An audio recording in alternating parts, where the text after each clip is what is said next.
Hello বন্ধুরা, আমি সঞ্জয় আর আপনারা দেখছেন আমার ইউটিউব চ্যানেল বার্ড লাভার।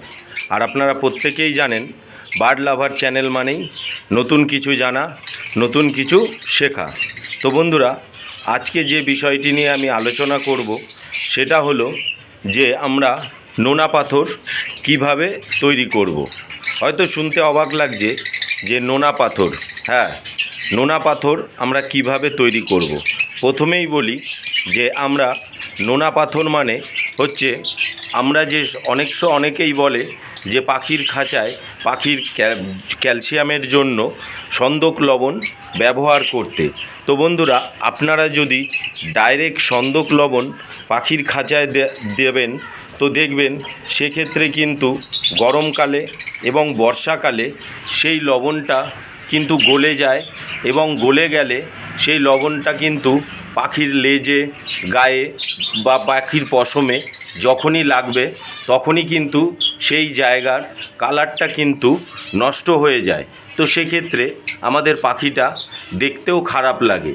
কিন্তু এই সন্দক লবণটা আমাদের পাখির খুবই প্রয়োজন।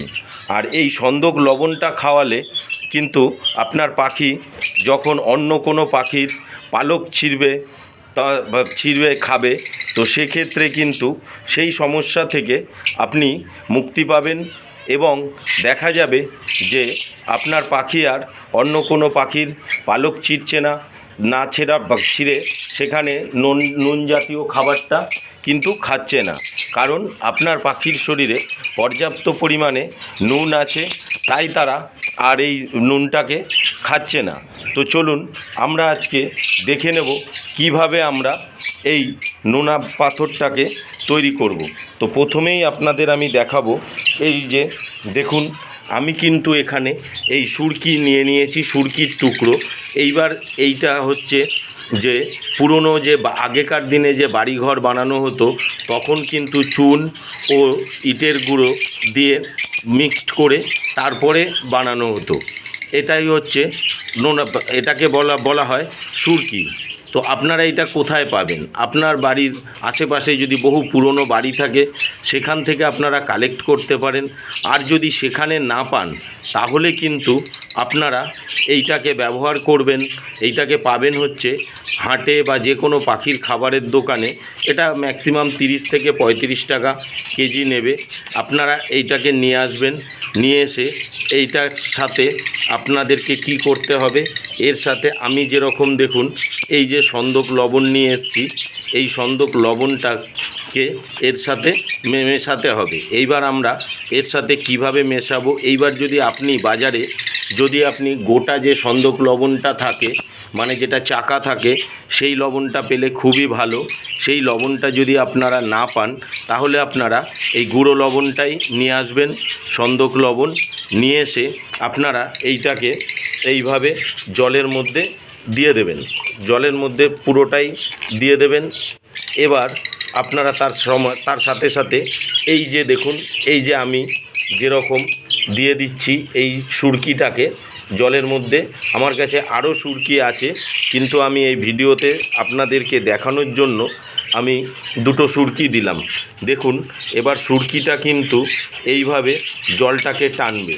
এইবার জলটাকে টানার ফলে কি হবে, এর মধ্যে যেহেতু সন্দক লবণ মেশানো রয়েছে সেক্ষেত্রে পুরো সন্দক লবণের যে জলটা এটা কিন্তু এই সুরকিটার মধ্যে চলে যাবে।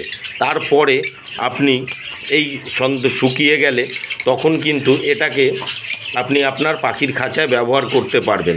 আপনি এইভাবে সুরকিটাকে পুরো এক রাত ভিজিয়ে রাখুন, একদিন এবং এক রাত। আপনি যদি সকালবেলা এটাকে বানান তো পরের দিন সকালবেলা এইটাকে এই জল থেকে তুলবেন। ও যতটা ইটের মধ্যে জলটা টানার ততটা টেনে নিই। তাহলে বন্ধু, আমি আবারও বলছি, এই রকম সুরকি নেবেন, তার সাথে আপনি 1 প্যাকেট সন্দক লবণ নেবেন, নিয়ে সেটাকে এই রকম জলের মধ্যে গুলে তারপরে তার মধ্যে সুরকিটাকে আপনি ভিজিয়ে দেবেন। ভিজিয়ে দেওয়ার ফলে সুরকিটা কি করবে, ওই নোনতা জলটাকে পুরো টেনে নেবে। এইবার যখনই নোনতা জলটাকে ওরা টেনে নেবে তার মধ্যে কিন্তু আপনার সন্দক লবণটা ওই ইটের টুকরোগুলোর মধ্যে ঢুকে যাবে। ঢুকে গেলে এইবার কিন্তু আমাদের তৈরি হয়ে যাবে নোনা পাথর। এরপরে আমরা এই নোনা পাথরটাকে, এত বড় বড় নয়, এটাকেই আমরা টুকরো টুকরো করে আমার পাখির খাঁচায় দিয়ে দেবো। এর ফলে কিন্তু পাখি এটাকে টুকরে টুকরে খাবে এবং এতে এদের হজমও ভালো হবে এবং তার সাথে সাথে এদের ঠোঁট যদি বেড়ে যায় আপনার পাখির, সেক্ষেত্রে কিন্তু এটাকে ঠোকরালেই আপনার পাখির ঠোঁট আর বাড়বে না। তো চলুন আমি আপনাদেরকে দেখাচ্ছি। এই যে দেখুন, আমার পাখির খাঁচায় কিন্তু প্রতিটা খাঁচায় আমি এইভাবে টুকরো টুকরো করে দিয়ে রেখেছি এই নোনা পাথরগুলো। আমি আপনাদের বার করে দেখাচ্ছি খাঁচার থেকে।